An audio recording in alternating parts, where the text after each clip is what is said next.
Hey, y'all. This podcast is a memoir told out loud. These are stories from my life raising my autistic son, Stacy.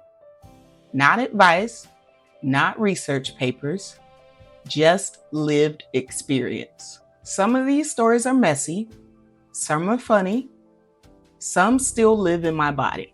I'm telling them as I remember them from where I stand now. If you're here because you're parenting, learning, or just trying to understand someone you love, you're welcome here. All right, let's get into this chapter. There was a season of my life when I could not turn my head. And when I say that, I'm not exaggerating. And it's not metaphorical. I literally could not turn my head and take my eyes off of my son. Because if I did, he didn't wander, he didn't meander, he launched, he boated, eloped, if you will. If you sit him down and you turn your head for a half a second, suddenly he's somewhere he absolutely should not be in the blink of an eye. And when I think about it now, I remember people used to laugh about it. They say things like, wow, he's fast. Whoa, that boy can run, can't he? Or things like, he's such a little explorer. But it didn't feel funny to me. I didn't laugh too. I might have gave them a fake, but I wasn't laughing inside. To me, it felt like living with a countdown clock, just waiting for it to happen, waiting for him to run, waiting for whatever, because it was happening all the time. Scariest time that Stacy ever eloped was during a storm. And it was kind of I don't remember exactly what type of storm it was called, but it wasn't no cute little rainstorm, thunderstorm. It was like a monsoon out there. It was raining very hard and there was lightning, and I'm talking about it was raining sideways. I'm not playing. It was serious out there. And for whatever reason, I had people over. I was having a little party, something. I don't know, get together, very much something. I loved doing that back in the day. Cooking food, we all got together and just everybody cook something and eat together and have a good old time. You know what I mean? But anyways, I was doing that. And like always, he slipped out the door when somebody came in. Except this time when it happened, it was during a full blown storm. And he ran straight out into it. No fear. Y'all already know, no fear. Some of us had to go and, run after him. Like I said, it happened a lot. So people that were around me, my circle, they already knew what to do. We started running after him, right? Into this storm. We slipping and sliding, soaked, yelling, screaming his name, Stacy, thunder crackling. He probably can't hear us. And if he do hear us, he don't care. He having a fun time chasing him through this rain. When somebody finally caught him, all of us were drenched head to toe, including Stacy. And I don't know why I remember this so vividly. Everybody was laughing after that, like it was hilarious. And I understand the laughter too.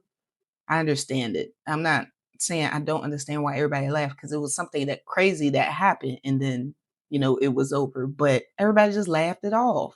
And I was like miserable. I was like stressed out. I was embarrassed. I was all the words. Okay. I felt bad about it. My nervous system, it didn't reset when it was over. It never did. It never reset as quickly as everybody else's. I needed so much more time. And that's why I wasn't laughing and I couldn't laugh it off yet. Because while everybody was laughing, I was thinking about the cars. I was processing what had just happened. People were driving through the cul-de-sac. He could have got hit by a car. He could have fell and hurt himself because let's just be honest, he was gone. Okay. He could have tripped on something, hurt himself. And then I thought about what would have happened if we hadn't caught him. If he was just too fast and maybe he just got out of our sight or something. Very much something. So that stuff repeated in my head. And that's the part that people don't see what's going through that mom's mind. What was going through my mind through that? I don't think anybody noticed anything was going on with me. But the part that people don't see, that is the part where the body never stands down. And you just feel as if you can never really rest your body or your mind because you're always like eyeballs on them. You know what I mean? You have to eyeballs on them. And if your eyeballs can't be on them, the ears got to be on them. Everything. All the time. I can remember a time where I had to go to the doctor because I wasn't sleeping well. And they did this sleep study on me. I had to spend the night in some facility or something. And they said that I woke up so many times during the night. And that's why I literally got no sleep because my body was never going into that rest. What do you call it? The REM rest or look, I don't know what they called it. They said that I wasn't resting. I think it was 8 hours. All 8 hours. I probably slept 3 of those hours. I don't know. It was very little. But they said I kept waking up. And I remember that night because every time I woke up, it was because I was thinking, let me go check on Stacy. But I wasn't at home. So I was waking up for no reason. And I did that a bunch of times throughout the night. But I digress. That's just the point of me saying that is because you don't rest, not even when you're supposed to be resting, because you're like, what are they doing? Are they going to run out the front door today? Are they going to jump out the window today? You know that anything goes for them to be able to feel like they can run or elope. It doesn't matter. So, pins and needles all the time. Another moment that I can think of when I realized that I could never really turn my back or turn my head or take my eyes off of my son was honestly after about the 89th, 100th time that he got into something that wasn't food, if you know what I mean. And this time it was lotion. And he didn't just open it and squeeze it everywhere like cute little kids be doing. You know, that's cute. He didn't do that. No. What he did was pour it down the drain in the sink. And then he ate some. He poured some of it in the toilet. Fun game experiment. A whole full sensory experience. A whole full sensory adventure, if you will. And it wasn't a one-time thing. It was every single day. And no matter how fast I thought I was, he was faster. No matter how long I thought I had my eyeballs on him, somehow it still happened. It was like one of those movies where you get a time machine, you think you can go back in time and change something, but you change it and then it happens anyway. In the present, it still happens. You can't change it. But it was like that, like a constant loop. And I remember thinking about my nephew.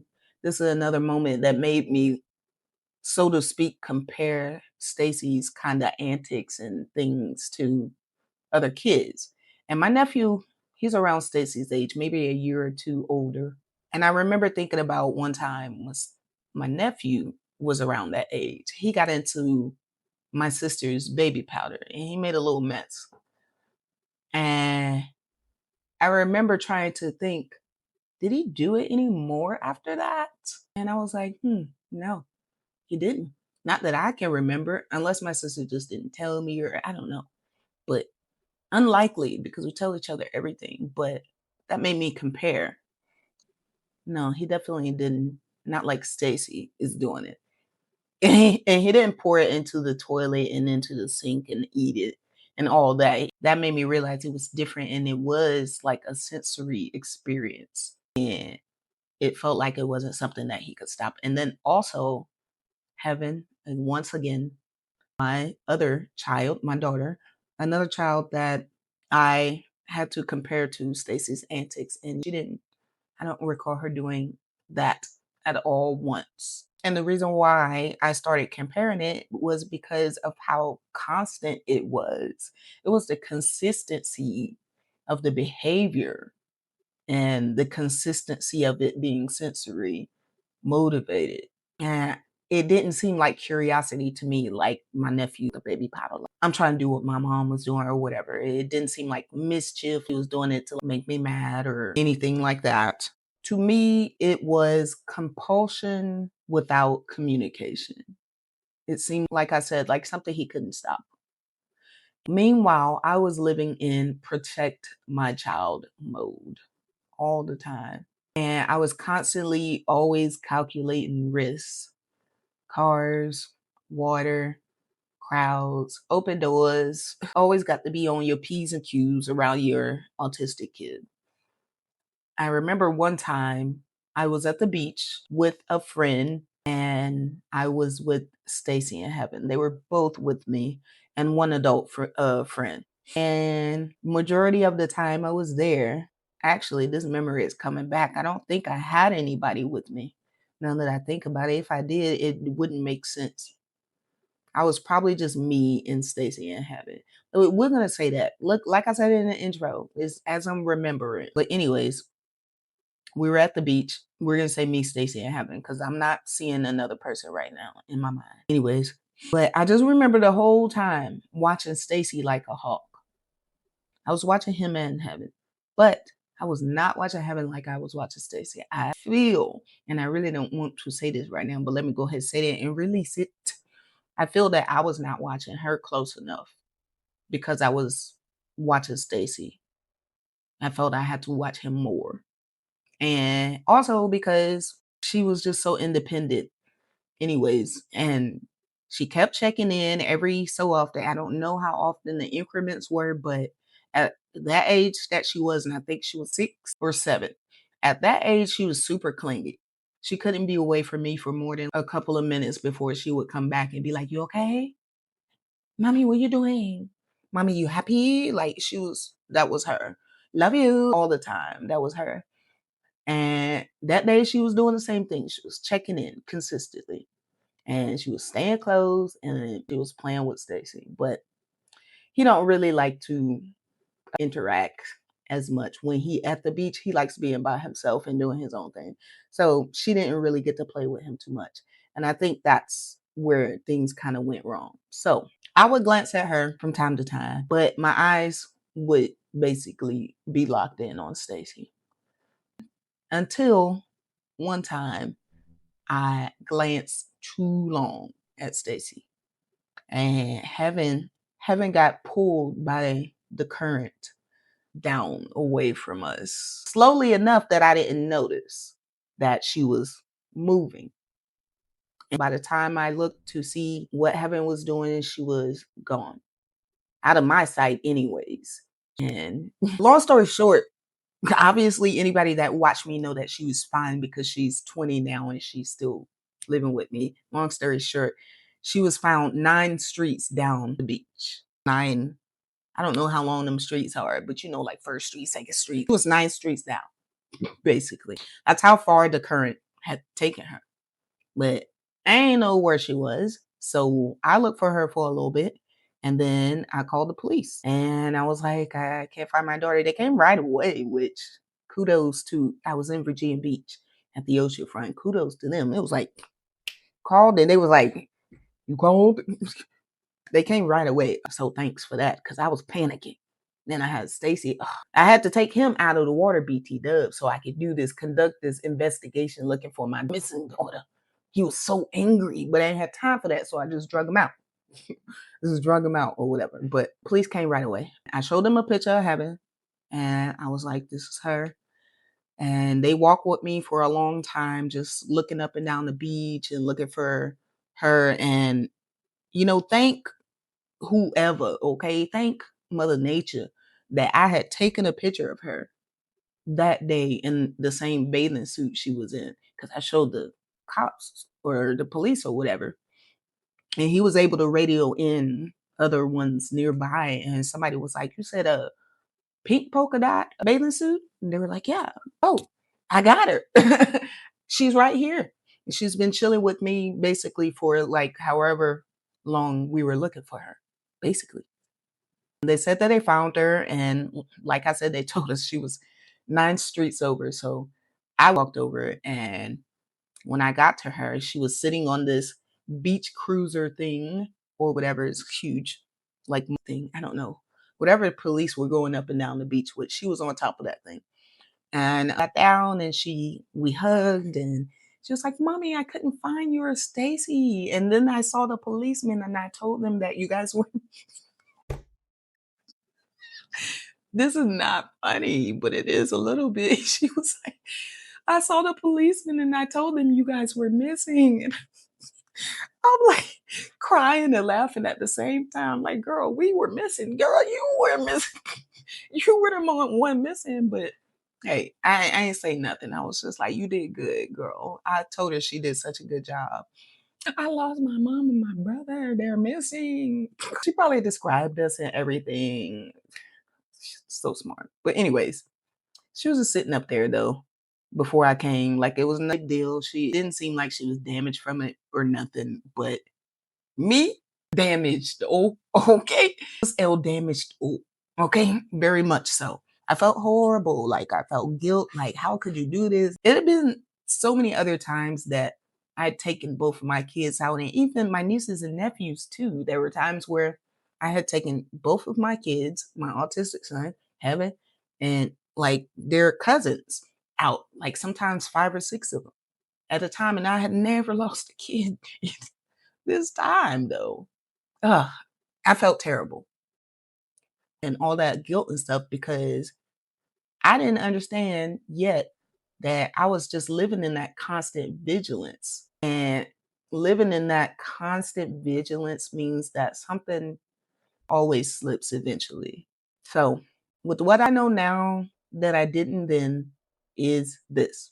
Most of the eloping was not about escaping all the time, it was about communication.